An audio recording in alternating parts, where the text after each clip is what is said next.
के वक्त ईडी को यानी प्रवर्तन निर्देशालय को, जो कि अमित शाह के अधीन गृह मंत्रालय के अधीन काम करती है, उस सरकारी मशीनरी ईडी का जिस तरह से सुप्रीम कोर्ट के 2 जजों की पीठ ने धज्जियां उड़ाई है, उसके बारे में मैं आपको बताऊंगी, जिसके बारे में शायद ही आपको पता होगा। केजरीवाल को अंतरिम जमानत देते वक्त सुप्रीम कोर्ट की 2 जजों वाली इस पीठ ने किस तरह से ईडी को लताड़ा है, किस तरह से पीएमएलए यानी prevention of money laundering act का सरकार गलत इस्तेमाल करती है, दुरुपयोग करती है, इसके बारे में पोल खोल के सुप्रीम कोर्ट ने रख दी है। और जिस तरह से अंतरिम जमानत, केजरीवाल के लिए अंतरिम जमानत का फैसला लिखते वक्त जिस तरह से ईडी का, अमित शाह का और सरकार की धज्जियां सुप्रीम कोर्ट के जजों ने उड़ाई है, मैं बताऊंगी आगे आपको। अस्सलामु अलैकुम वरहमतुल्लाहि वबरकातुहू। अज़ीज़ान मिल्लत इस्लामिया, आप तमाम उम्मती को मुफस्सर की तरफ से सलाम अर्ज़ है। घर में बड़ी पर्दानशीन इज़्ज़तदार माँ और बहनों को मुफस्सर की तरफ से सलाम अर्ज़ है। बहरहाल अल्लाह से उम्मीद है आप लोग खैरियत से होंगे, अल्लाह की हिफाजत में होंगे। इन मलूनों की मलामत से, इन फ़िरक़ा परस्तों की फ़िरक़ा परस्ती से, इन दरिंदों की दरिंदगी से महफूज होंगे। अल्लाह आप लोगों को अपने हिफ्ज़ अमान में रखे, अल्लाह अपनी हिफाजत में रखे, अल्लाह हर आबा से, हर शर से महफूज रखे। बहरहाल मेरे अज़ीज़ दोस्तों, मेरे भाइयों, ये आपका भाई हर मुमकिन कोशिश कर रहा है कि आप लोग सारी दुनिया की ख़बरों की जानकारी रख सके और आप लोग कई गुमराह ना हो, ख़ासकर हमारी इन गोदी मीडिया, नस्ली हराम मीडिया से, क्योंकि सिवाय देश में आतंक के अलावा, गंदगी के अलावा इसने कुछ नहीं दी, छूट के अलावा कुछ नहीं दी। हर तरफ सिर्फ मुसलमान और इस्लाम नज़र आता था इसको। लेकिन अल्लाह का लाख लाख शुक्र है, अभी इस पैमाने पर और इस तरीक़े से रुसवा भी हुए हैं इन्हों, जलील भी हुए हैं इन्हों, बदनाम भी हुए हैं इन्हों, और ख़त्म हो चुके हैं। अब देखिए आप लोग, यही बताऊंगा मैं, ईडी ने जो अमित शाह के सरे आती है, वो अमित शाह की जो एजेंसी है वो ईडी, मैं तो वही कहूँगा, क्योंकि उसके मातहत चलती है, उसके इशारे पे काम करती है, उसके अहकाम पे काम करती है।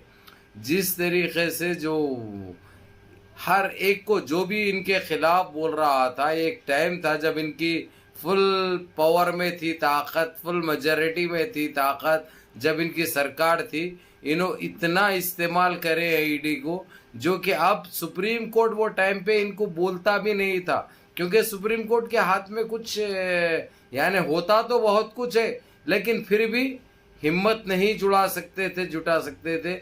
जिस तरीक़े से उन्होंने जो हरकतें की थी, जिस तरीक़े से सुप्रीम कोर्ट के ऊपर दबाव डाल के रखा था और अपने पावर का गलत इस्तेमाल करते हुए सुप्रीम कोर्ट की बोलती बंद कर दी थी। लेकिन अल्लाह की मार देखो, अल्लाह की मार में आवाज़ नहीं होती, जब वो बरसती है ना तो ऐसे ही गरजती है, जहाँ पे जो होना है सो हो जाता है। अब देखिए आप, ईडी ने जिस तरीके से केजरीवाल के लिए सही करा गलत करा, वो सेकंड इशू है, वो बात तो खैर बाद में करेंगे। लेकिन इन्होंने क्या किया केजरीवाल के लिए, आप लोग अच्छी तरह जानते हैं। केसीआर की बहन के लिए क्या किया, केसीआर की बेटी के लिए केटीआर की बहन को क्या किया, आप लोग अच्छी तरह जानते हैं। जिसके दिल में यानी जब आया, जो इनको बोलने वाला है, जो इनको लगने वाले हैं, उनको जो है सो सीधा ईडी जो है सो अपने पश्क में, अपनी हिफाजत में ले लिए। अब वो चीज़ सुप्रीम कोर्ट ने ख़त्म कर दी है, और यहाँ तक के सुप्रीम कोर्ट के 2 जजों ने सिर्फ ईडी की धज्जियाँ नहीं उड़ाई, साथ ही साथ अमित शाह और बीजेपी की सरकार को भी कटघरे में खींच लिया है, क्योंकि ऐसे सवालात किए हैं अभी सुप्रीम कोर्ट ने। ये जवाब देने से तो खासिर है, जवाब तो दे नहीं सकते। दूसरी चीज़, आप लोगों को और चाहने वाले जितने भी केजरीवाल के और इतनी कोशिश करें, पहले ये तो ख़त्म कर दो, मैं जिस वक़्त ज़मानत के पेपरों पे साइन होने वाली थी केजरीवाल के, ये इतनी कोशिश की वो लोग क्या कि किसी तरीक़े से ये टाल दिया जाए और केजरीवाल को ज़मानत ना हो, केजरीवाल जेल में ही रहे। ये लोग अपनी तरफ से हर वो मुमकिन कोशिश करें, लेकिन केजरीवाल को ज़मानत भी मिल चुकी है, केजरीवाल की सहन भी हो चुकी है ज़मानत पे, और वो इतने बेआबरू हुए हैं ये लोग। अब खुल के केजरीवाल जो है सो इनका चिट्ठा तो खैर पहले से ही खोल रहा था, लेकिन हाल हकीकत भी बयान करेगा वो। अब इससे ये एक चीज़ और एक पैदा हो गई कि जो है सो KTR की बहन का केस भी ख़त्म हो जाएगा, यानी KCR की बेटी का केस भी ख़त्म हो जाएगा। जो जो इल्ज़ामों में ईडी बीच में आके जो गिरफ्तार करी थी, वो सारे लोगों के लिए रिहाई की बात है और आराम की बात है, उनकी ज़मानत की बात है, उनकी हिफाजत की बात है। और अब ईडी ऐसा कोई हरकत नहीं कर सकती। सुप्रीम कोर्ट ईडी जैसी एजेंसी को ही बेंड करने की बात कर रही है, जो कि एक तारीखी बात हो जाएगी, एक बहुत बड़ी बात हो जाएगी। अब इससे इनको क्या मैसेज जा रहा है यहाँ पे समझिए आप लोग। अब इनके हाथ में कुछ भी नहीं रहा, क्या कर सकते हैं ये लोग। अब मजबूरी में अब ऐसा ना हो कि कोई गलत कदम ये लोग अपने आप उठा ले, अपने खुद के लिए उठा ले, क्योंकि वैसी हालत करके छोड़ दिए हुआ है सुप्रीम कोर्ट, जो कि एक बहुत अच्छी बात है। मेरे अजीज दोस्तों, मेरे भाइयों, ये अल्लाह की तरफ से हुआ है। अल्लाह सुब्हाना ताला ने जिस तरीक़े से जो हमारे देशवासियों की और ख़ासकर देश की जो हिफाजत के लिए जो चुना था जिन लोगों को, अब वो लोग इंशाअल्लाह इख्तिदार में भी आएंगे और इन्हों जो ज़बरदस्ती करे, जो अनदेखी करे, जो जुल्म करे, वो सारे चीज़ें अब इनको मुंह तोड़ जवाब भी मिलेगा और इनको सज़ाएं भी होगी। ऐसे नहीं कि जो है सो इनको छोड़ दिया जाएगा या बख्शा जाएगा या नज़रअंदाज किया जाएगा, हरगिज़ नहीं। इनको हर चीज़ का जवाब देना है। अगर जो जवाब नहीं दिए तो अब इनके ऊपर सीधा सीधा ये चीज़ आने वाली है।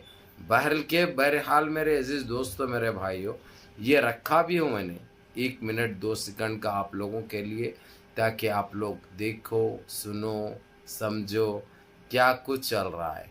ये अभी ऐसा नहीं है, ये हर दिन हमको ऐसे खुशियाँ मिल रहे हैं, क्योंकि सुप्रीम कोर्ट एक टाइम से हमको ऐसे खुशियाँ देने के लिए वो खुद तरसता था, लेकिन उसके हाथ में कुछ नहीं था, क्योंकि सारी गंदगी इनके पास थी, ताकत इनके पास थी, पावर इनके पास था। तो ये लोग इतनी ज़्यादती करे हैं जो हम अल्फाजों में बयान नहीं कर सकते। बहरहाल ईडी का सफाया हो रहा और अमित शाह इन चीज़ों में मुलव्वस पा रहे हैं, क्योंकि वो लोग से जब पूछताछ होगी ईडी के लोगों से, तो वो लोग तो एक ही नाम लेंगे, एक ही नाम लेंगे और इनको बताना पड़ेगा। वो नाम जब बताएंगे तो आप लोगों को तो खुद अच्छी तरह पता है कि कौन आने वाले हैं बीच में। बहरहाल मेरे अजीज़ दोस्तों, मेरे भाइयों, वीडियो देखो, वीडियो लाइक करो, वीडियो देखकर लाइक कर अपने दोस्त अहबाब को भेजो, क्योंकि इससे अच्छी और इससे बड़ी खबर आप लोगों को और नहीं मिल सकती, कहीं पे भी नहीं मिल सकती। यल्ला, अस्सलामु अलैकुम व रहमतुल्लाहि व बरकातहू।